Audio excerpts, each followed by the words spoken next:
से चुनाव जीतेगा। मतलब बहुजन समाज पार्टी, बहुजन समाज पार्टी। क्या नाम पड़ेगा, क्या नाम पड़ेगा? हमारा नाम तो इंद्रजीत चमार है। कहाँ से रहने वाले हैं आप? हम कन्नौर के रहने वाले हैं। कैसा लग रहा है महफिल को और आपके प्रत्याशी आपके बीच में हैं? हमको तो अच्छा लग रहा है, आपको कैसा लग रहा है? हमको भी, हम भी इंसान हैं, हमको भी अच्छा लगेगा। हाँ, तो जब आप इंसान हैं, हम इंसान हैं, अच्छा है आपको लगेगा तो हमको भी लगेगा, नहीं लगना आप है। हमारे अपने हैं, हम आपके हैं। या आप भी हमारे अपने हैं, हम आपके हैं, और सर्व समाज हमारा है। 5 किलो में है? इनका जानते हैं क्या है? इनका ये है कि पहले लोग मछली मारते थे, 5 किलो जो दे रहे हैं जनता बुला रही है, हाँ उसका भी पैसा नहीं लग रहा है, 5 किलो हम पा रहे हैं, क्या पूछना है? ठीक है, ये लालच 5 किलो पर 12 रुपए खत्म। उनका 12 रुपए में एक बोरी खाद आज खरीदे जाएंगे तो पहले मिलती थी 50 केजी की, आज वही खाद इस समय जाएंगे तो 45। लोकतंत्र में बड़ी विडंबना हुई, बड़ी खतरा है। इस खास तौर से पिछड़ों दलित अल्पसंख्यकों की पढ़ाई लिखाई खतरे में पड़ गई है, शिक्षा खतरे में पड़ गई है, महंगाई इतना चरम सीमा पर है कि ये लोग जो है छाछ पनीर दूध पर, यहाँ तक कि कफन पर भी जीएसटी लगा दिए हैं। ये लोग गाय को माँ कहते हैं। जिस कंपनी, जो बीफ की कंपनी एक्सपोर्ट इंपोर्ट करती है, वो अपने माँ के वो कतल खाने से, यानी बीफ जो काट के एक्सपोर्ट करती है, उससे भी 200 करोड़ का चंदा ले लिए हैं। एक तक का यही इतिहास रहा है कि बहुजन समाज पार्टी का कैंडिडेट चुनाव जीतता है, और वैसे भी घोसी संसदीय क्षेत्र जो है बहुजन समाज पार्टी का ही रहा है। और यहाँ से दारा सिंह चौहान भी सांसद रहे हैं बहुजन समाज पार्टी से, और बाल कृष्ण चौहान भी सांसद रहे हैं बहुजन समाज पार्टी से। अभी निवर्तमान कह लीजिए सांसद हैं माननीय अतुल राय जी, वो भी बहुजन समाज। घोसी लोकसभा में देख सकते हैं आज बहुजन का प्रत्याशी का आगाज किया गया बाल कृष्ण चौहान के रूप में। देख सकते हैं यहाँ पर ये जो कि लाज कहा जाएगा, इसके अंदर जो कि उपस्थिति है, हजारों की जो बहुजन के लोग यहाँ पर नेता उपस्थित हैं, हर सर्व समाज के लोग यहाँ पर हैं, और तमाम बहुजन के नेता का आगाज किया गया। क्या कुछ रणनीति होगी, क्या कुछ सियासत होगा, कैसा भूचाल होगा, क्या त्रिकोणीय लड़ाई होगी, देखना अभी बाकी होगा। तमाम ये बहुजन के चेहरे देख सकते हैं, इसमें सर्व समाज के लोग नजर आएंगे। सबसे मेरी बारी बारी से बातें होगी, क्या कुछ होगा, क्या किसके खेमे में यहाँ की सीट होगी, देखना भी बाकी होगा। तो आइए देखते हैं और पूछने का प्रयास करेंगे कि किस प्रकार बहुजन का वोट बैंक यहाँ पर क्या बोलता है और सीट किसके खाते में जाएगी, क्या कुछ होगा, देखना बाकी होगा। तो स्वागत है आपका मेरे चैनल पे। बहुत बहुत धन्यवाद। क्या क्या आज का जो कार्यक्रम रहा, उद्देश्य क्या है? आज बहुजन समाज पार्टी की राष्ट्रीय अध्यक्ष बहन कुमारी मायावती के निर्देश पे बाल कृष्ण चौहान को घोसी संसदीय क्षेत्र से उम्मीदवार घोषित किया गया है हमारे कोऑर्डिनेटर लोगों के द्वारा। क्या लग रहा है नेताजी की लड़ाई त्रिकोणीय होगी? लड़ाई त्रिकोणीय होगी, या जब जब त्रिकोणीय लड़ाई होती है। अब इस बार बहुजन का मुद्दा क्या रहेगा? देखा जाए लोकसभा 24 का क्रेजफुल देखते हुए मुद्दा क्या रहेगा? बहुजन समाज पार्टी देखिए घोषणाओं पे भरोसा नहीं करती। बहुजन समाज पार्टी के साथ साथ महापुरुषों का एक मिशन है, और अपने महापुरुषों के निर्देश मैंने उनके कारवां को आगे बढ़ाने के लिए मतलब बहुजन समाज पार्टी उस आधार पे चुनाव लड़ती है।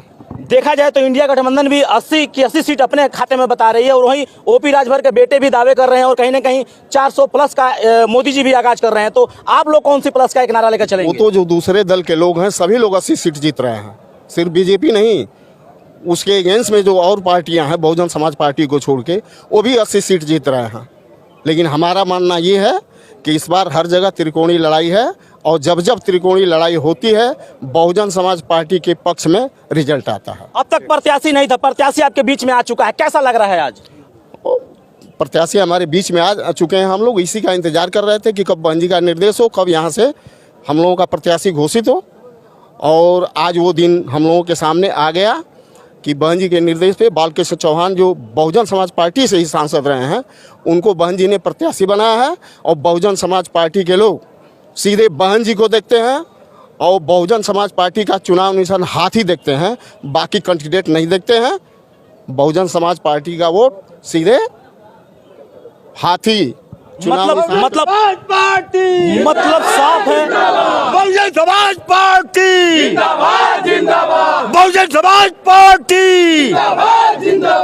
देख सकते हैं कितना क्रेजफुल है और कितना दीवानगी है बहन जी को लेकर। ये दलित की आवाज नहीं है, सर्व समाज की आवाज है। यहाँ पर तमाम चेहरे होंगे, हर एक समाज के लोग आए हैं, दलित की पार्टी नहीं है। बहन जी को उभर के देखा जाए तो चौथी बार सीएम रह चुके हैं सूबे में। इस बार क्या कुछ होगा अभी देखना बाकी है। और बहन जी देखा जाए तो नंबर तीसरे स्थान की पार्टी है राष्ट्रीय स्तर की पार्टी है और कुछ मुद्दे पे बात हम करेंगे और भी कुछ चेहरे हैं।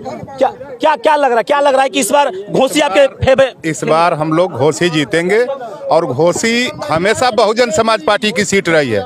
हमारा मुद्दा है दलित पिछड़े का जो आरक्षण है, जो संविधान आज खतरे में है, लोकतंत्र खतरे में है। नौजवान हो, किसान हो, व्यापारी हो, कर्मचारी हो, सारे लोग इस महंगाई से त्रस्त हैं, व्यस्त हैं। कोई नौकरी नहीं रह जाएगी। सारी सरकारी संस्थाएं प्राइवेट हाथों में बेचा जा रहा है। किसी को नहीं छोड़ेंगे। अगर ये 2024 में आ गई बीजेपी तो सारे जो दलित पिछड़े के लोग हैं फिर चुनाव तो होना ही नहीं है। हमारी सब कुछ रामराज की वही परिकल्पना कर रहे हैं जिस समय बाबा साहब डॉक्टर अंबेडकर, ज्योतिबा फूले, पेरियार रामाशंकर नाइकर, जंगीलाल चौहान, रामस्वरूप वर्मा, शिवदयाल चौरसिया, जिन सारे महापुरुषों ने लड़ करके आज हमको जो अधिकार दिया था, आज उस अधिकार का हनन हो रहा है। इसलिए साथियों, ये बहुजन समाज पार्टी है, सर्वजन समाज पार्टी है। ये सारे लोगों का ख्याल रखती है, सभी लोगों का एक गुलदस्ता है। ये बहुजन समाज पार्टी हमेशा यहाँ बहुजन समाज पार्टी का ही सांसद हुआ करता है। हम सब लोग मिल के दलित, पिछड़ा, अल्पसंख्यक, अकलियत के, अगड़ा, पिछड़ा, सारे लोग बहुजन समाज पार्टी के साथ हैं और हम चुनाव जीतेंगे। हम तीसरे नंबर की लड़ाई नहीं लड़ रहे हैं, हम 1 नंबर की लड़ाई लड़ेंगे और हमारा ही बहुजन समाज पार्टी का ही। जितने लोग हमारे हैं, क्या लग रहा है कि बहुजन समाज हमारा है, तो यही बात है। क्या लग रहा है कि आरक्षण तो आरक्षण है, कहीं ना कहीं अभी जो सियासत है, अगर दोबारा कहीं ना कहीं एनडीए सरकार बन जाती है तो किस कदर जो आरक्षण की बात कहा जाए, कानून व्यवस्था की बात की जाए, या फिर दलित, ओबीसी, एससी, एसटी का जो आरक्षण खत्म किया जा रहा है, कानून को बदलने की तैयारी हो रही है, क्या लग रहा है कि ये लोग पूरा तरह से तहस नहस कर देंगे? सुनिए हमारी बात, 5 किलो जो आप बात कर रहे हैं, राशन देते हैं 1 महीना। आपसे मैं पूछ रहा हूं कि 1 महीना 5 किलो में खा लेंगे आप? नहीं खा पाएंगे। नहीं खा पाएंगे ना। अच्छा, अगर उस राशन को हम खरीदते थे पहले कोटे की दुकान से, मतलब सरकारी गल्ले की दुकान से, तो 2 रुपए किलो गेहूं का दाम था। 3 किलो गेहूं कितना हुआ? 6 रुपए। और 2 किलो चावल का रेट कितना था? 3 रुपए किलो। तो 3 रुपए किलो, 2 किलो, 3 दूना 6 या 2 दूना 2 तिहाई 6, 12 रुपए। 12 रुपए में आप बताइए कि कौन जनता और कौन आदमी 1 महीने रेट वही, ठीक है। मतलब महंगाई की जो बात कर रहे हैं, कहीं ना कहीं महंगाई लालच दिए हैं। जीएसटी नाम तो जीएसटी रख दिए हैं और इसका शुद्ध मतलब हम जानते हैं कमीशन इनको मिल रहा है। 5 किलो हम लोगों के आटे पर, चाहे गेहूं पर, चाहे चावल पर 5 किलो। सरकार फिर भी दावा कर रही है कि मैं उज्ज्वल कनेक्शन दे रहा हूं, तमाम पीएम किसान दे रहा हूं, 2-2 हजार रुपए दे रहा हूं, राशन फ्री दे रहा हूं, तमाम पर के लिए फोकस कर रही है। मैं बता रहा हूं ना, उस फोकस के विषय में बता रहा हूं थोड़ा सा 2 लाइन में। दलियाल मौके मछली मारने, ये मछली मार रहे हैं, हम लोगों को मछली बना लिए हैं और समझ नहीं पा रहे हैं। तो मछली मारने वाला जाता है और जमीन से केचुआ खरीदता, मतलब कोड़ता है, कोड़ करके कटिया में फंसा देता है और मछली हम लोगों को जलाने, मतलब धराने के लिए, मारने के लिए वो बिक देता है। मतलब जैसे ये बिक रहे हैं तो केचुआ कहता है मछलिया से कि देख रहे सुन, इस धलिया मौके आ धरावे खातिर तो के मत धरिए मौके, नहीं तो धो लेब तो के।